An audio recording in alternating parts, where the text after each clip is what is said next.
Hi there, Scott Hamilton, ROCKFILE, back with another podcast review for your ears. Going to be talking about the first blockbuster of all time, Jaws, in 4K.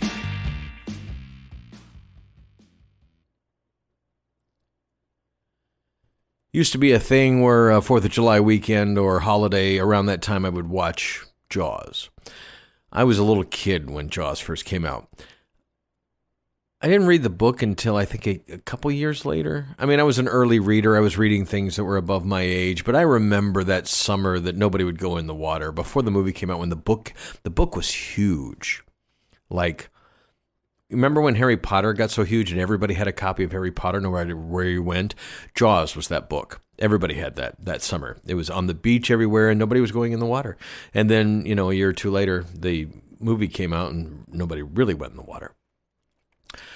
But I hadn't watched Jaws in a few years. There were several years ago when it first came out on Blu-Ray.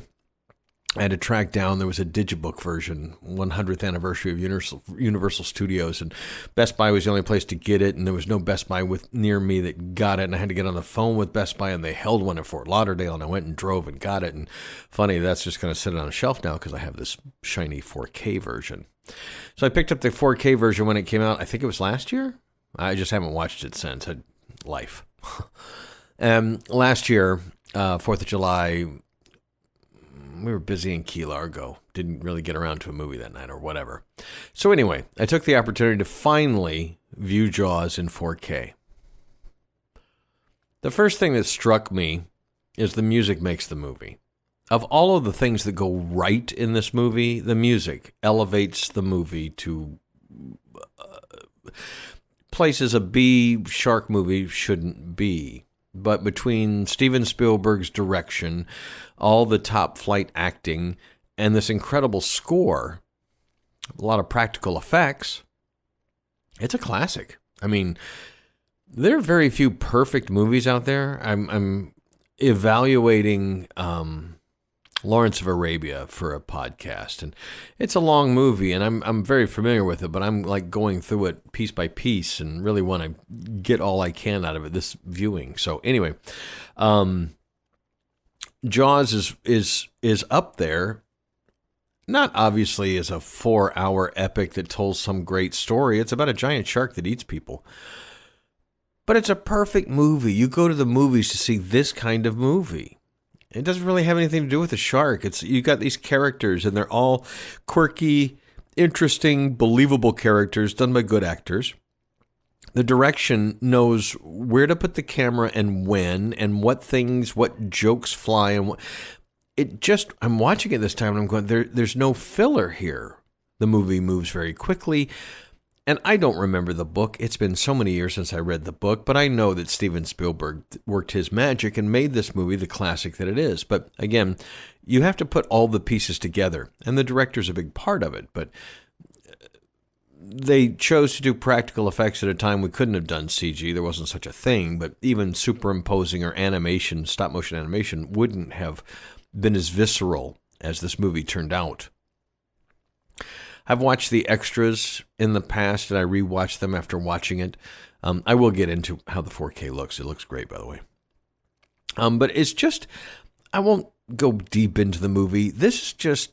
It's a young Spielberg. It's his third movie. He directed a made-for-TV movie called Duel, and then he did the Sugarland Express. Neither one of those were huge hits. And then he made this, and it literally was the first blockbuster of all time. Followed a year later by Star Wars, which knocked it out of the park. No movie before Jaws has stayed in the theater as long. People go back to see it time and time again. It was the perfect, juxtaposition of almost a horror movie, but it had those Spielberg sensibilities where it's got a lot of heart, and by the end of it, you care about the characters, even the more gruff. Like, Robert Shaw is brilliant as Quint. He's really great. And when he finally gets his, sorry about the spoilers, but this movie came out in 1976, it bothers you. That's the magic of Spielberg. He knew how to build the characters. He knew how to build tension. Watching one of the extras, he's talking about, I could have had the shark appear at the beginning, but that would have taken, it wouldn't have been as exciting. This jerking back and forth and you put together what's going on below the water, that's much more terrifying. And he's right. But in watching the movie now and comparing it to all the other shark movies and horror movies that I've seen since, what a classic. It is just beginning to end the conversation between the mayor and Brody, the chief, and the Matt Hooper from the Oceanographic Institute, Richard Dreyfuss. It's just classic. And these conversations go on. I mean, in radio, I've been behind the scenes when hurricanes were coming or tornadoes were coming at events and things, and I've heard these conversations go on. Well, we don't want to cancel it too early and blah, blah, blah. I've been there. This stuff really happens. And, you know, sometimes the money wins out and it's not the right decision, which is what happens in Jaws. But overall, watching Jaws again, it's a quintessential movie. It is everything about movie making that we love. It's got heart, it's got soul, it's got action, it's got drama, it's got tension. Everything is just perfectly done. And to know the drama they went through with the mechanical shark and how hard it was and how it was hard on everyone to film the movie. Anyway, it's a classic. So the 4K. At first, Jaws looks like Jaws. It's always looked a little dingy. It reminds me of what it looks like. Have you been to Florida and you've looked through a window in like a hotel and it's clean, but they never get it completely clean and it looks a little almost foggy, a little scratchy, little, I don't know, kind of surreal through the window? Jaws has always kind of felt that way to me. It just felt like it was on a seashore. It just felt rough, edgy. And it still pretty much looks the same.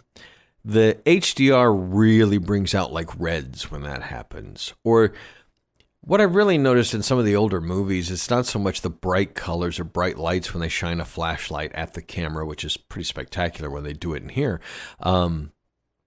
is more the gradations that you didn't see before that you can see now. The blues of the sky or the colors in a shirt in shadow and not, and you just see a lot more of that. It's a very solid picture. There's quite a bit of grain, especially in some of the darker scenes. But some of the brightly lit scenes look like they were filmed yesterday. This is really as good as Jaws is probably ever going to look. And the Dolby Atmos mix is quite tasty as well. I wouldn't put it up there with like Dune or a current amazing, not even the Dolby Atmos mix of Heavy Metal, which came out recently. But it's a good mix, and it really highlights John Williams' score, which is fantastic.